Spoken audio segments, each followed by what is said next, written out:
لا إله إلا الله لا إله إلا الله لا إله إلا الله لا. السلام عليكم ورحمة الله وبركاته. الحمد لله نحمده ونستعينه ونستغفره ونؤمن به ونتوكل عليه ونعوذ بالله من شرور أنفسنا ومن سيئات أعمالنا. من يهده الله فلا مضل له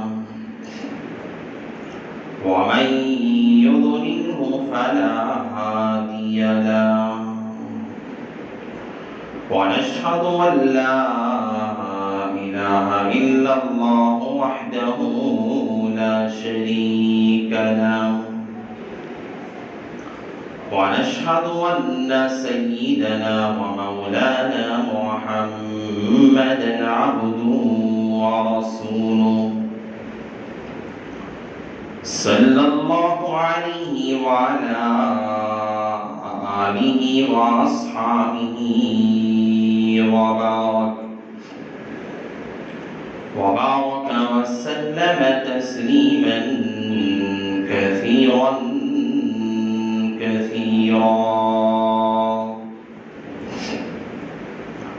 أما بعد فأعوذ بالله من الشيطان الرجيم. بسم الله الرحمن الرحيم. إن أول بيت وضع للناس للذي ببكة مباركا وهدى للعالمين. فيه آيات بينات مقام إبراهيم ومن دخله كان آمنا. وقال النبي صلى الله عليه وسلم: من حج لله فلم يرفث ولم يفسق رجع كيوم ولدته أمه، أو كما قال النبي عليه الصلاة والسلام. رب اشرح لي صدري ويسر لي أمري واحلل عقدة من لساني يفقهوا قولي. اللهم صل على سيدنا مولانا محمد في أول كلامنا. اللهم صل على سيدنا مولانا محمد في أوسط كلامنا. اللهم صل على سيدنا مولانا محمد في آخر كلامنا.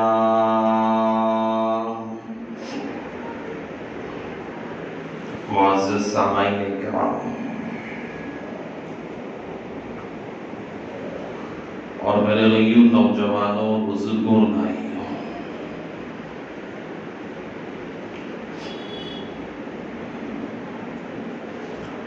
اللہ تبارک و تعالیٰ نے جو یہ مہینے چل رہے ہیں، اللہ پاک نے ترتیب اس طرح بنائی ہے کہ شوال المکرم کا مہینہ جو رمضان کے ختم پہ شروع ہوتا ہے،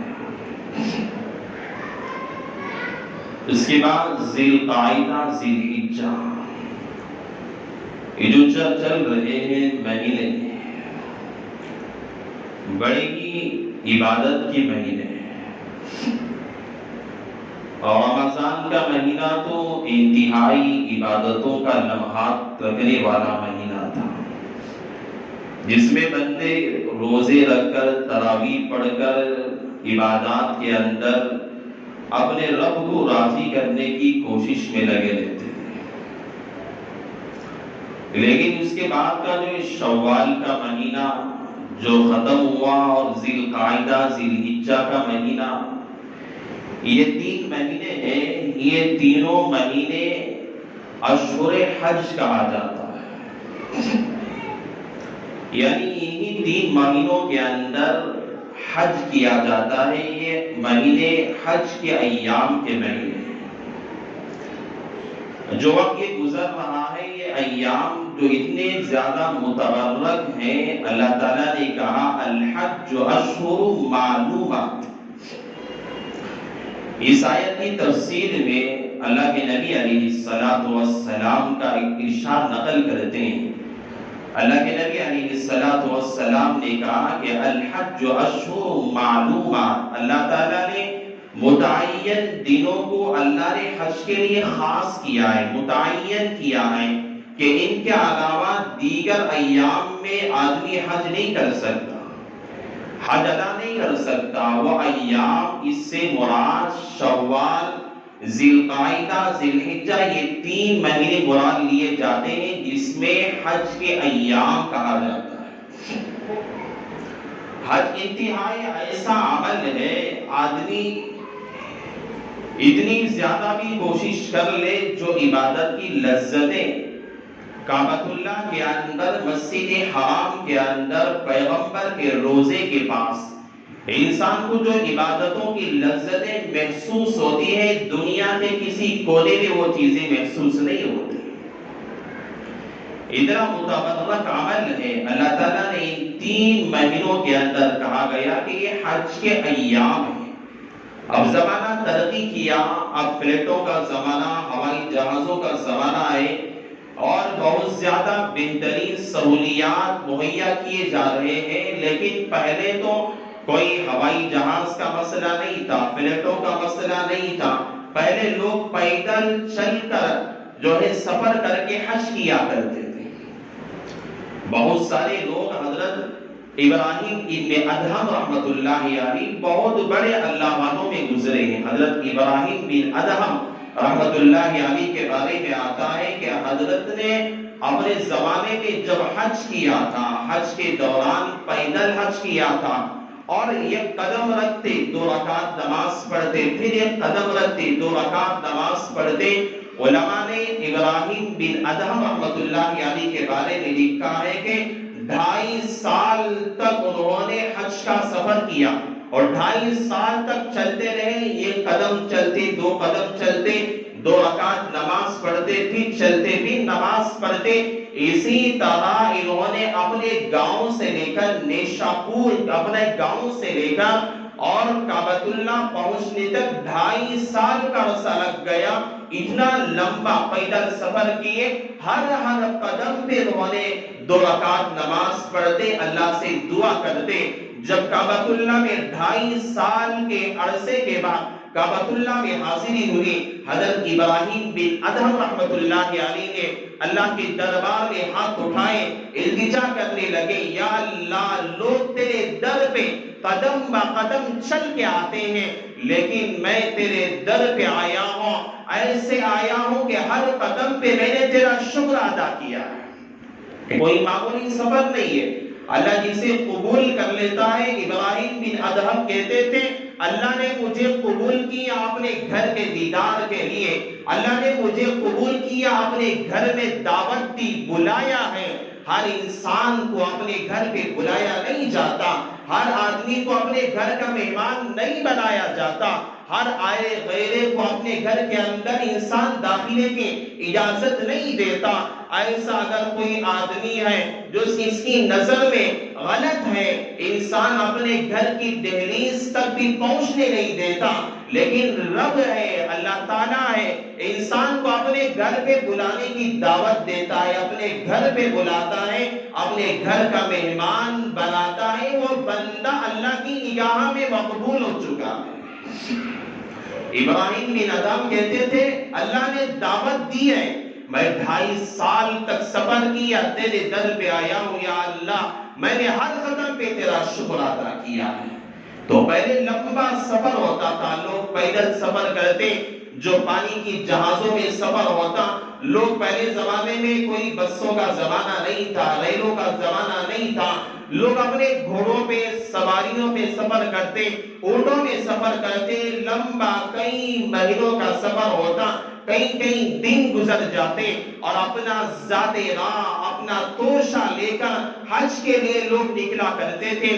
بہت ساری مرتبہ لوگ جو ہے شعبان میں نکلا کرتے تھے اور ذی القعدہ میں جا کر حج کے اندر اور کعبۃ اللہ میں داخل ہوتے، کوئی رمضان کے مہینے میں نکلتا اور جا کر حج کے ایام کے وقت میں مکے میں داخل ہوتا، کوئی شوال میں نکلتا۔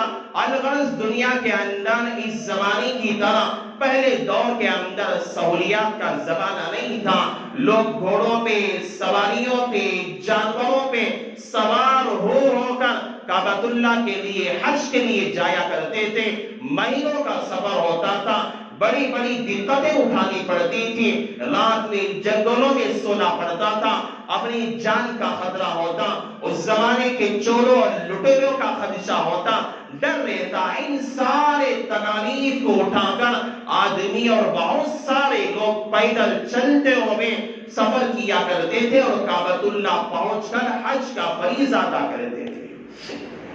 لیکن کرم ہے ہمارے رب کا کہ ہم نے اس دنیا کے اندر اتنی زیادہ سہولتیں دی، جو مہینوں کا سفر آج گھنٹوں میں طے کر کیا جاتا ہے۔ یہ اللہ کا شکر ہے، اللہ نے اتنی زیادہ ترقی دی کہ عبادتیں کرنے کے لیے انسانوں کے لیے اللہ نے آسانیاں فراہم کر دی۔ حج انسان کے لیے ایمان کے جو ارکان ہیں، بنیاد ہے، عمارت ہے، ہم دیکھ رہے ہیں اس عمارت مسجد کی عمارت کے لیے کوئی بھی دنیا کا کوئی بھی ایسی عمارت آپ دیکھ لیں، بغیر ستونوں کے، بغیر پلروں کے عمارت کھڑی نہیں ہو سکتی۔ ہر عمارت کے لیے ستون کا ہونا یہ ضروری ہوتا ہے تاکہ اوپر کی چھت کو صحیح سے کھڑی کر سکے۔ اسی طرح اللہ کے نبی علیہ السلام نے فرمایا، ایمان والے کے لیے بھی ایمان کی چھت جہاں قائم رہے، مضبوط رہے، اور ایمان کی چھت ہمیشہ دائم رہے، صحیح سالم رہے، اس کے لیے پیغمبر علیہ السلام نے فرمایا، بنی الاسلام علی خمس، شہادت ان لا الہ الا اللہ وان محمد رسول اللہ واقام الصلاۃ وایتاء الزکاۃ والحج البیت وصوم رمضان۔ اللہ کے نبی علیہ السلام نے کہا 5 اسلام کے ستون ہیں، اور ہر ستون کا ایمان والے پہ عمل کرنا یہ بہت ضروری ہوتا ہے۔ جس طرح نماز اہم فریضہ ہے، رمضان کے اندر روزے رکھنا ایک اہم فریضہ ہے، اور جس طرح کے زکوٰۃ کا ادا کرنا یہ اہم فریضہ ہے، اسے اس طرح کلمے کا پڑھنا، بغیر کلمے کے پڑھے کے آدمی ایمان والا نہیں کہا جاتا۔ اسی طرح اللہ کے نبی علیہ السلام نے کہا، ایمان کے ستون اور ایمان والے کے لیے جو اس کے ایمان کی چھت اور اس کے لیے ایمان کی چھت کو ہمیشہ مضبوط کرنے کے جو ستون ہیں، اللہ کے نبی علیہ السلام نے کہا وحج البیت، اللہ کے نبی نے کہا کہ یہ کعبۃ اللہ کے اندر داخل ہو کر حج بیت اللہ کا فریضہ انجام دینا یہ ایک ستون میں سے ہے، اسلام کے اہم ارکان میں سے ہے، اسلام کے اہم پلروں میں سے ہے۔ کوئی آدمی اس فریضے کا انکار کر دے، اسے معمولی سا سمجھے، ہلکا سمجھے، اپنے آپ کو سمجھے کہ مجھ پہ لازم نہیں ہے، علماء کہتے ہیں یہ آدمی اسلام سے باہر ہو جاتا ہے، اسلام سے نکل جاتا ہے۔ عبادتوں کے اندر جو تعلق ہے، یہ عبادت ہوتی ہے عبادت بدنیہ۔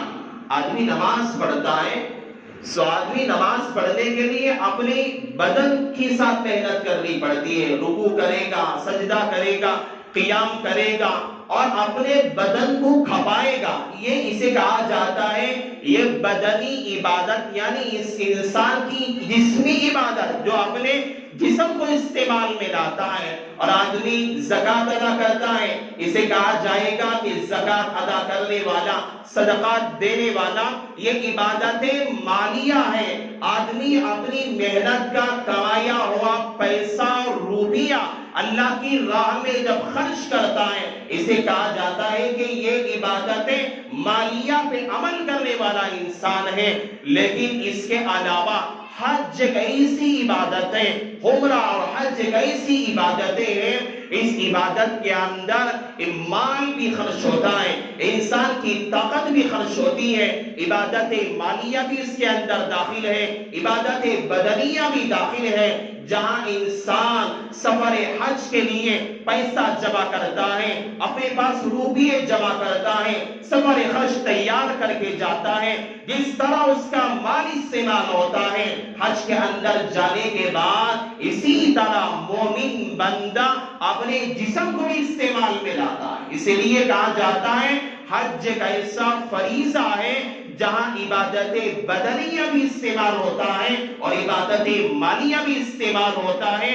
اللہ کی دربار میں بندہ اپنا مال بھی پیش کرتا ہے اور اپنے آپ کو بھی پیش کرتا ہے۔ ایسی عبادتیں دونوں چیزیں اس کے اندر استعمال ہوتی ہے، اس کے علاوہ کوئی ایسی عبادت نہیں ہے جس کے اندر انسان کا مال بھی استعمال ہوتا ہو اور انسان کا جسم بھی استعمال ہوتا ہو۔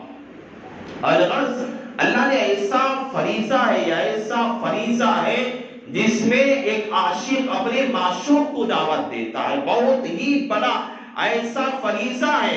علماء کی آپ کتابیں پڑھیں گے اور حج کرنے والے بڑے بڑے اللہ والوں کی تاریخیں اگر آپ پڑھیں گے، آپ کو اندازہ لگے گا کہ اللہ کے گھر میں جب بندہ داخل ہوتا ہے، مسجد حرام میں داخل ہوتا ہے، کعبۃ اللہ کے اندر داخل ہوتا ہے، اس کا نظارہ دیکھنے والے کے لیے کیا ہوتا ہے؟ اللہ کے نبی کہتے ہیں جب کوئی بندہ مسجد حرام میں داخل ہوا، کعبۃ اللہ میں داخل ہوا، جیسے ہی کعبۃ اللہ پہ نظر پڑے اور دعا جو مانگے گا، اللہ کے نبی کہتے ہیں اس کی دعا اللہ ضرور قبول کیا کرتا ہے۔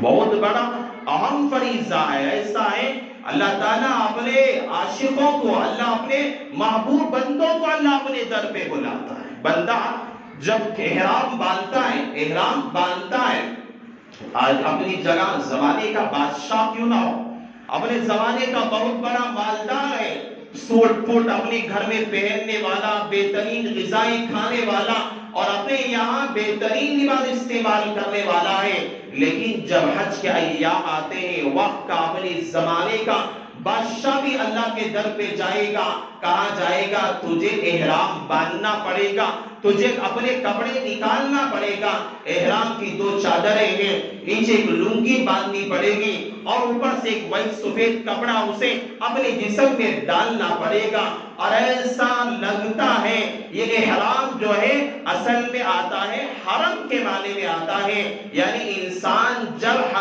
احرام باندھ لیتا ہے اس کے بعد اس کے لیے بہت ساری چیزیں حرام ہو جاتی ہیں، ممنوع ہو جاتی ہیں۔ احرام باندھنے کے بعد وقت کا بادشاہ ہے، بال نہیں بنا سکتا، خلاف نہیں کر سکتا، وقت کا اپنے زمانے کا بہت بڑا اسٹائل کرنے والا ہے، اپنے زمانے کا بہت بڑا انسان ہے، اللہ کا ایسا عمل ہے، انسان احرام باندھنے کے بعد خوشبو نہیں لگا سکتا، سرما نہیں لگا سکتا، اپنے بال نہیں کٹا سکتا، اپنی داڑھی نہیں کٹا سکتا، اپنے جسم میں میل لگا ہوا ہے، اپنے جسم کے اندر میل کچھ لگ رہا ہے، جسم سے میل دور نہیں کر سکتا۔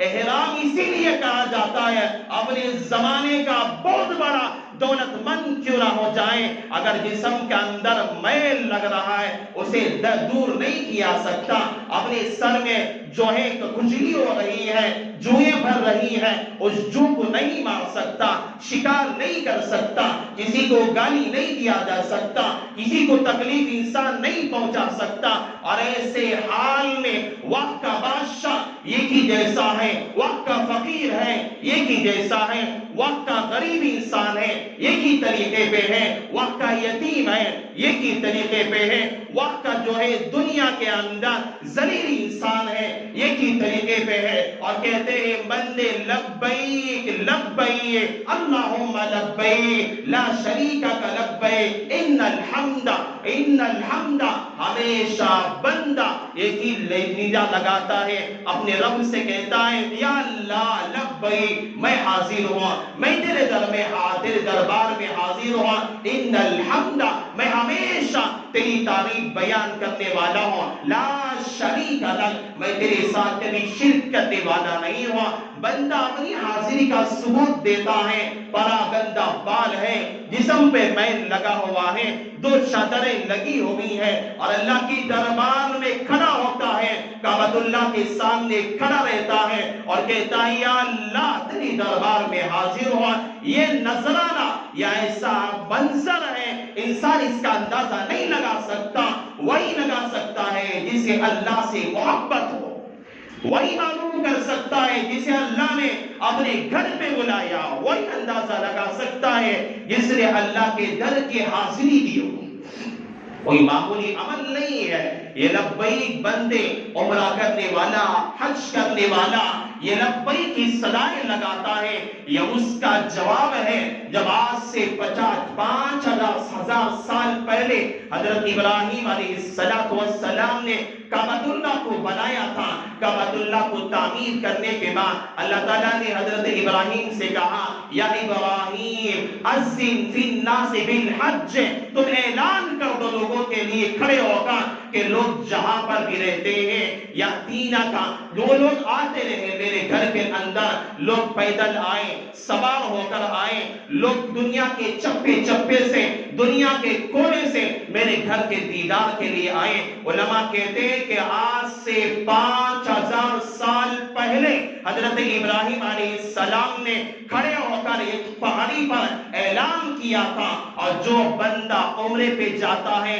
حج پہ جاتا ہے اور پڑھتا ہے، تلبیہ پڑھتا ہے، لبیک لبیک کہتا ہے، میں حاضر ہوں، وہ حضرت ابراہیم علیہ السلام کے 5,000 سال پہلے کے اعلان کا جواب دیا کرتا۔ حضرت ابراہیم نے جو دعوت دی تھی اس دعوت پہ بندہ کہتا ہے کہ میں اللہ تو نے مجھے بلایا، آج میں تیرے در میں حاضر ہو چکا۔ یہ ایسا عمل ہے، بندہ جب طواف کے لیے جاتا ہے احرام باندھنے کے بعد، احرام ایک ایسی چیز ہے، علماء اکرام لکھتے ہیں کہ احرام انسان کو کفن یاد دلا دیتا ہے۔ احرام میں جب آ جاتا ہے سامنے درمیان میں جگہ دیکھو، سامنے جتنی زیادہ جمعہ میں بیٹھتی فضیلت اتنی زیادہ، ہمیں فضیلت حاصل کرنا نہیں چاہتے، تو اگر احرام ایسا یہ رکن ہے، انسان احرام باندھنے کے بعد انسان کو اس کی موت یاد آ جاتی ہے۔ انسان جب جو ہے وقت کا بادشاہ انتقال ہو جاتا ہے، اس کے بہترین لباس میں اسے دفنایا نہیں جاتا، وقت کا کروڑ پتی مر جائے اسے اس کے لباس میں دفنایا نہیں جاتا، وقت کا سب سے بڑا انسان بھی عزت دار انسان انتقال ہو جائے، اس کے مرتے ہی اس کے کپڑوں کو چھین لیا جاتا ہے، اس کے کپڑوں کو اس کے جسم سے نکال لیا جاتا ہے، اس کے اوپر کفن ڈالا جاتا ہے، کفن پہنایا جاتا ہے، اور کفن پہنا کر نہ سلا ہوا کفن دیتا ہے، چادریں لپٹ کر اسے قبر کے حوالے کر دیا جاتا ہے، اس پر مٹی ڈال دی جاتی ہے، اور جب انسان جو ہے احرام باندھتا ہے اسی طرح کا احرام ہوتا ہے جس طرح ایک میت کو جو ہے کفن دیا جاتا ہے۔ اصل میں اللہ تعالیٰ انسان کو موت کی یاد دلاتا ہے، اے انسان یہاں تو آیا ہے، تیری حیثیت یہی ہے، تو میرے در میں آیا ہے، یہ دنیا کے اندر تو اپنی جگہ وقت کا بالدار ہے، وقت کا بادشاہ ہے، وقت کا پہلوان ہے، وقت کا شریف انسان ہے، وقت کا عزت دار انسان ہے، لیکن میرے در پہ تو آیا ہے، تیرا حشر ایسا ہی ہوگا تیرے مرنے کے بعد جس طرح تو میرے پاس آیا ہے، یہاں تیری حیثیت ایسی ہی ہے جس طرح ایک معمولی انسان کی ہے۔ اللہ تعالیٰ سب کے ساتھ برابری کا اللہ معاملہ فرماتے ہیں۔ جب بندہ احرام باندھنے کے بعد کعبۃ اللہ کا طواف کرتا ہے، حضرت جنید بغدادی رحمت اللہ علیہ نے ایک عورت کو دیکھا، طواف کے درمیان میں جنید بغدادی نے دیکھا کہ ایک لڑکی ہے اور طواف کر رہی ہے، رو رہی ہے اور ایسے اشعار پڑھ رہی ہے جیسا ایک عاشق اپنی معشوقہ کے لیے پڑھتا ہے، اس طرح ایک محبوبہ کے لیے اشعار پڑھتا ہے۔ حضرت جنید بغدادی نے جب دیکھا، اس لڑکی کو بلایا، بچی تیرا کیا مسئلہ ہے؟ نوجوان ہے، اس طرح کے تیرے لیے اشعار پڑھنا اچھا نہیں لگتا، تو کیوں ایسے اشعار پڑھ رہی ہے؟ حضرت جنید بغدادی کی طرف اس لڑکی نے نگاہ اٹھائی اور کہا کہ اے جنید، تو جو طواف کر رہا ہے یہ کس کا طواف کر رہا ہے؟ حضرت جنید بغدادی نے کہا کہ اے لڑکی، میں کعبۃ اللہ کی دیواروں کا طواف کر رہا ہوں، خدا قربان جائے۔ اس لڑکی نے کہا، جنید بغدادی کہتے ہیں میری آنکھیں کھلی کی کھلی رہ گئی۔ اس نوجوان لڑکی نے کہا، اے جنید، تو یہاں کعبۃ اللہ کی دیواروں کا طواف کر رہا ہے، لیکن میں اپنے رب کا طواف کر رہی ہوں۔ مجھے لذت معلوم ہو رہی ہے کہ میرا رب ہے، میرے سامنے ہے اور میں اس کا طواف کر رہی ہوں، میں اس کی عبادت کے اندر مشغول ہوں۔ ایک اللہ والے کے بارے میں لکھا ہے، علماء لکھتے ہیں، حضرت پیر ذوالفقار صاحب نقشبندی دعوت برکاتہ العالیہ نے لکھا ہے کہ اللہ والے تھے روزانہ 70 طواف کیا کرتے تھے، اور ہر طواف کے اندر 7 چکر ہوتے ہیں۔ اگر آپ ٹوٹل حساب ڈالیں گے تقریباً روزانہ 70 طواف، اور ہر طواف کے اندر 7 چکر، تقریباً 490 چکر لگانا پڑتا تھا، اور ہر طواف کے بعد 2 رکعت نماز پڑھنا ضروری ہوتا ہے۔ اور ایک عمرہ کرنے والا، حج کرنے والا ہے، جب کعبۃ اللہ کا طواف کرے گا 2 رکعت نماز پڑھے گا، اگر ہر چکر پہ جو طواف میں 2 رکعت کا حساب لگائے جائیں، تقریباً روزانہ 140 تقریباً رکعتیں نماز ہو جاتی ہیں۔ اتنی لمبی نمازیں، اتنے چکر لگایا کرتے تھے، اللہ نے اتنی بڑی توفیق عطا کی۔ آدمی حج پہ جانے کے بعد کعبۃ اللہ کا طواف کرتا ہے، اور طواف چکر جو 7 چکر ہوتے ہیں، اسے لگانے کے بعد طواف آدمی کر لیا، اس کے بعد مسجد حرام میں رہتا ہے۔ مسجد حرام میں یہاں نماز پڑھیں گے، آپ مسجد مکہ میں 26 درجے 27 درجے نماز پڑھنے کا ثواب ملتا ہے، لیکن اگر کوئی بندہ مسجد حرام میں نماز ادا کرتا ہے 1,00,000 نماز پڑھنے کا ثواب دیا جاتا ہے۔ یہ قرآن پڑھے گا 1,00,000 قرآن پڑھنے کا ثواب دیا جاتا ہے۔ اگر یہ ذکر کرے گا 1,00,000 ذکر کرنے کا ثواب عطا کیا جاتا ہے۔ اگر 1 رکعت نماز پڑھے گا 1,00,000 رکعت پڑھنے کا ثواب دیا جاتا ہے۔ اتنی بڑی فضیلت ہے حج کے اندر۔ یہ عمل جو طواف کا ہے، طواف کرنے کے بعد بندہ جب وہاں پر صفا مروہ کی سعی کے لیے جاتا ہے، صفا مروہ کی سعی حضرت فاطمہ، حضرت حاجرہ جو اپنے بچے کی جو ایک بھوک مٹانے کے لیے دوڑی تھی، اللہ نے اسے یادگار بنا دیا تھا۔ صفا مروہ کی سعی جو 2 پہاڑ ہیں وہاں پہ دوڑنا رہتا ہے، اور وہاں ایسا انسان تعلیم یافتہ بھی ہوتا ہے، سنجیدہ قسم کا انسان بھی ہوتا ہے، کبھی اسے دوڑنے سے واسطہ نہیں، کبھی بھاگنے سے اسے واسطہ نہیں، کبھی اس نے اپنی زندگی میں دوڑا نہیں ہے، شریف انسان ہے، اپنے گھر میں بیٹھا رہتا ہے، دوڑنا بھاگنے سے واسطہ نہیں ہے، وقت کا مالدار ہے، کوئی ابھی کبھی اس نے بھاگا نہیں ہے، سنجیدہ انسان ہے، ایسا انسان بھی رہے گا۔ احرام باندھ کر صفا مروہ پہ جب آئے گا دوڑنا پڑے گا اسے، بھاگنا پڑے گا اسے۔ یہ کیوں بھاگتا ہے؟ یہ اللہ کی محبت ہے، اللہ کا حکم ہے، اور کہا جاتا ہے کہ تیرا یہاں بھاگنا بھی تیرے لیے عبادت ہے، تیرا یہاں دوڑنا عبادت ہے۔ یہ ختم ہوتا ہے 8 ذی الحجہ جب آتا ہے، یہ عمل ہونے کے بعد جب 8 ذی الحجہ آتے ہیں، 8 ذی الحجہ میں آدمی کو سب سے پہلے مینا جانا پڑتا ہے۔ مینا میں جب جائیں گے وہاں پوری 5 نمازیں مینا کے میدان میں ٹینٹ لگائے ہوئے ہوتے ہیں، وہاں 5 نمازیں ادا کرنی پڑتی ہیں۔ اور جب مینا کا عمل ہو گیا، 9 ذی الحجہ جب ہوتے ہیں، صبح کے وقت میں آدمی عرفات کے میدان میں جاتا ہے، عرفات کے میدان کے اندر رہ کر 2 نمازیں ادا کرنی پڑتی ہیں۔ اور یہاں پہ اگر آپ آئیں گے ظہر کے وقت میں ظہر پڑھنی پڑے گی، عصر کے وقت میں عصر کی نماز ادا کرنی پڑے گی، عصر کے وقت ظہر کے وقت کے اندر آنے والی عصر کی نماز اگر آپ ادا کریں گے آپ کے لیے جائز نہیں ہے، لیکن اللہ تعالیٰ نے کہا میدان عرفات کے اندر کوئی حاجی ہے، حج کے لیے حکم دیا گیا ہے، عرفات کے میدان میں بندہ آنے والی عصر کی نماز اور اپنے ظہر کی نماز دونوں کو جمع کر کے ایک ہی وقت نماز ادا کرے. اللہ نے بس حاجیوں کے لیے کہا. اور عرفات کے اندر میدان عرفات میں بندے دعا کرنے کے بعد اس چٹیل میدان میں دعا کرنے کے بعد مزدلفہ کو جاتے ہیں اور مزدلفہ میں مغرب ادا نہیں کریں گے. مغرب کا وقت ہو گیا, یہاں اذان ہوتی ہے, ہم مغرب کی نماز فوراً ادا کر لیتے ہیں. ہماری عقل بھی یہی کہتی ہے کہ نماز اذان ہونے کے بعد دنیا کے ہر جگہ میں فوراً نماز ادا کی جاتی ہے. لیکن حج کے ایام میں مزدلفہ کو عرفات سے جب مزدلفہ کو جاتے ہیں مغرب کا وقت ہو جاتا ہے.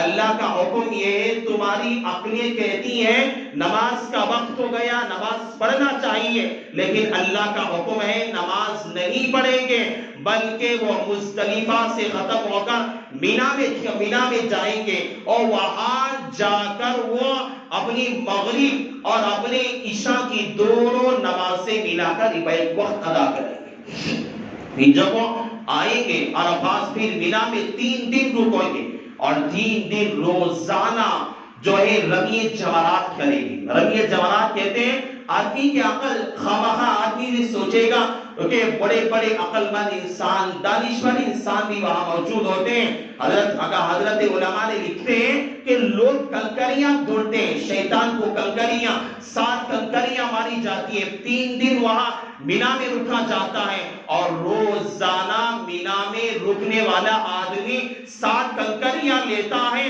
اور اس وہاں رمی جمرات دیتا ہے. شیطان کو کنکریاں ماری جاتی ہیں اور لوگ کہتے ہیں کنکریاں مارنے کے بعد سمجھتا ہے میں نے بہت بڑی عبادت کر دی. ایسا عمل ہے, حج کوئی معمولی عمل نہیں ہے. دنیا میں بہت بڑے بڑے مالدار ہیں, بڑی بڑی پراپرٹیاں ہیں, ایک زمین جمع ہو گئی, ابھی ایک زمین لینے کی کوئی تیاری میں رہتا ہے, لیکن اللہ جو ہے اس عبادت کی توفیق ہر کسی کو نہیں دیتا. یہ کوئی کسے دیتا ہے میں آپ کو میں سمجھاؤں گا. آج کے حالات کیسے ہیں, لوگ اپنی تجوریاں بھر رہے ہیں لیکن حج کا فریضہ ہمیں یاد نہیں آ رہا. لوگ ہمارا مال بڑھتا جا رہا ہے لیکن ہمیں اپنا اس فریضہ کبھی یاد نہیں آ رہا ہے. اس اگر فریضے کو نہیں کریں گے, کوئی بندہ حج کرتا ہے, اللہ کے نبی علیہ السلام نے کہا کہ من حج للہ, جو بندہ اللہ کے لیے حج کرتا ہے, ولم یرفث ولم یفسق, کوئی غلط کام نہیں کرتا, حج مبرور کرتا ہے. اللہ کے نبی کہتے ہیں کہ جو بندہ حج کرتا ہے کاوجا, جب وہ لوٹتا ہے حج کر کے, کاولدتہ امہ, ایسا لوٹتا ہے کہ ابھی اس کی ماں نے اسے جنم دیا. اس طرح گناہوں سے پاک ہو کے نکلا کرتا ہے. کعبۃ اللہ جو ہماری نظروں کے سامنے ہم دیکھا کرتے ہیں, اس کی تجلیات کا آپ کو اندازہ نہیں ہے. حضرت پیر صاحب لکھتے ہیں, ایک واقعہ میں بتا کر اپنی بات ختم کر دیتا ہوں. حضرت امریکہ میں جب گئے, ایک عورت کے متعلق, ایک یہودی عورت کی اسلام میں داخل ہوئی تھی.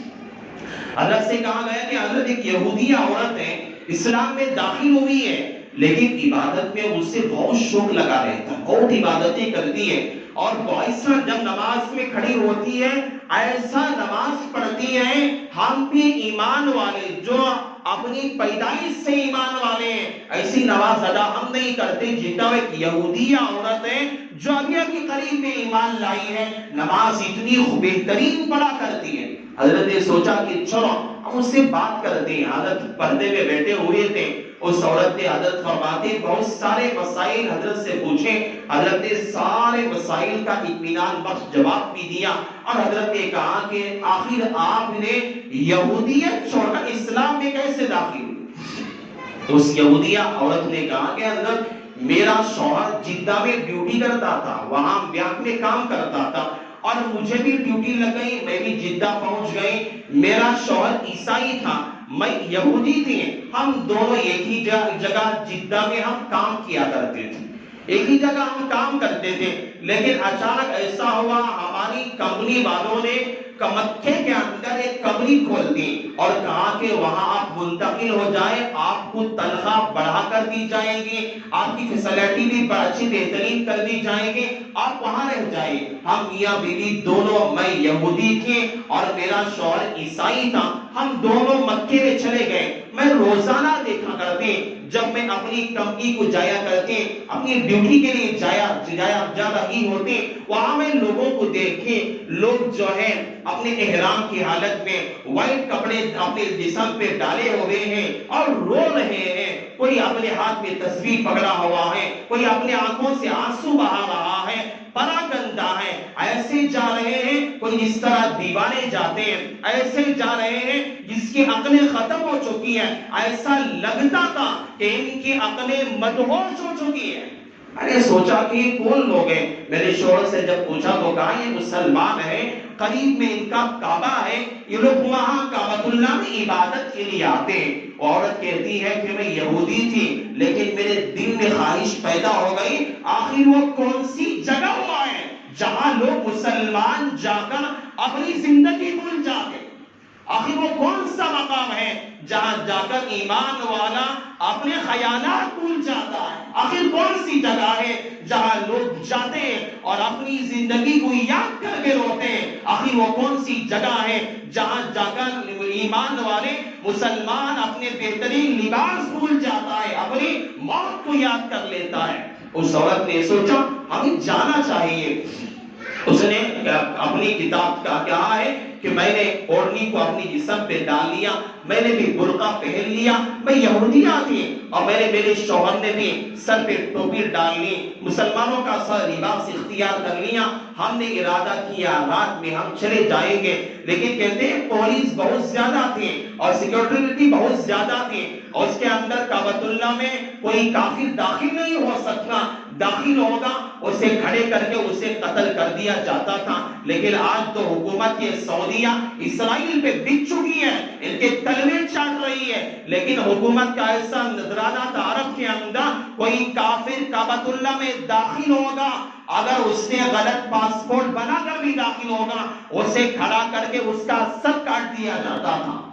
ایسا ڈر بھی تھا اسے, لیکن وہ اپنے دل کے اندر جو چنگاری لگی ہوئی تھی وہ کعبۃ اللہ دیکھنا چاہتے تھے دونوں میاں بیوی. اور انہوں نے سوچا کہ جب ٹریفک جام تھی اور ایسا وقت تھا رات کے کھانے کا وقت تھا, سارے پولیس والے ایک جگہ کھانا کھانے کے لیے چلے گئے, ایک ہی پولیس والا کھڑا ہوا تھا اور بہت زیادہ ٹریفک ہو گئی اور ایک آدمی کے لیے سنبھالنا دشوار ہو گیا. اس نے دور ہی سے اشارہ کر دیا کہ آپ چلے جاؤ. ہم لوگ اور شکر کیا خدا کا کہ ہم جلدی سے اندر داخل ہو گئے. جب کعبۃ اللہ میں وہ عورت کہتی ہے ہم ایمان والے ہیں, دیکھو کعبۃ اللہ ایسا ہے انسان کی زندگی بدل سکتا ہے, اللہ نے ایسی تجلیات وہاں رکھی ہیں انسان کی زندگیاں تبدیل ہو جاتی ہیں. وہ عورت کہتی ہے حضرت پیر صاحب سے فرماتی ہے کہ ہم دونوں میاں بیوی ہم جب داخل ہوئے ہم نے دیکھا کعبۃ اللہ پہ جیسے ہی ہماری نظر پڑی ہم نے وہاں اللہ کی رحمتیں آسمان سے نازل ہوتے ہوئے دیکھی, برکتیں نازل ہوتے ہوئے دیکھیں. وہاں میں نے ایسے انوارات کو ہم نے دیکھا ہم نے اپنی زندگی میں کبھی نہیں دیکھا تھا. ہم دیکھ رہے تھے اور ہمارے آنکھوں میں آنسو خود بخود جاری ہو رہے تھے, ہم رو رہے تھے. میں اپنے شوہر کو دیکھ رہی تھی, شوہر مجھے دیکھ رہا تھا اور میں نے اپنے شوہر سے پوچھا کیوں رو رہا ہے, اور میرا شوہر مجھ سے پوچھنے لگا تم کیوں رو رہی ہے. ہم آپس میں دیکھ رہے تھے اور میں نے اپنے شوہر سے پوچھا یہ کعبۃ اللہ پہ کیا اتر رہا ہے, آپ کو نظر آ رہا ہے. اس نے پوچھا مجھے بھی نظر رہا ہے. دونوں آپس میں بات چیت کر رہے تھے لیکن بس کعبۃ اللہ کو انہوں نے دیکھا تھا. وہ عورت کہتی ہے یہودیہ تھی اور اس کا شوہر عیسائی تھا. ہم دونوں نے وہاں خدا کے ایسے منظر کو ہم نے دیکھا, وہیں ہم نے کلمہ شہادت پڑھ کے اسلام میں داخل ہو گئے. کعبۃ اللہ کے مناظر ایسے ہیں ہم کبھی سوچتے رہیے. اللہ مجھے بھی اللہ توفیق دے, اللہ ہم سب کو اپنے گھر پہ اللہ بلائے. زندگی جب تک باقی رہے زندگی میں اللہ ایک موقع ایسا لائے جہاں اللہ تعالیٰ اپنے گھر پہ ہمیں بھی بلائے، ایسے انوارات دیکھنے کا اللہ ہمیں بھی موقع دے، اللہ مجھے بھی موقع دے۔ لیکن میں آپ کو بتانا یہ چاہتا ہوں، آج کچھ ایسے مغالطات ہیں، ایسے منکرات ہیں، آدمی مالدار تو ہے لیکن حج کرنے کے لیے تیار نہیں ہے۔ کس پر حج فرض ہے؟ ہم میں سے کتنے لوگ ایسے ہیں جن پر حج فرض ہے لیکن حج نہیں کر رہے ہیں؟ اس کی وجہ کیا ہے؟ کیا حالات ہے؟ کتنا پیسہ حج کے لیے ہونا چاہیے ہمارے پاس ہے؟ ہم کیا بہانے کرتے ہیں؟ انشاءاللہ آنے والی جمعہ میں اس کا تذکرہ تفصیلاً کروں گا۔ میں اللہ سے آج میں دعا کرتا ہوں، اللہ تعالیٰ نے جو باتیں آج حج سے متعلق حج کے اس مہینے کے اندر اللہ نے مجھ سے اللہ نے کہلوائی ہے، اللہ سے میں دعا کرتا ہوں اللہ تعالیٰ مجھے بھی، اللہ تمام لوگوں کو بھی اللہ تعالیٰ حج کے مبرور کے اللہ توفیق عطا فرمائے، اللہ اپنے در پہ ہم سب کو بلائے۔ آمین وآخر الدعوانا ان الحمدللہ رب العالمین۔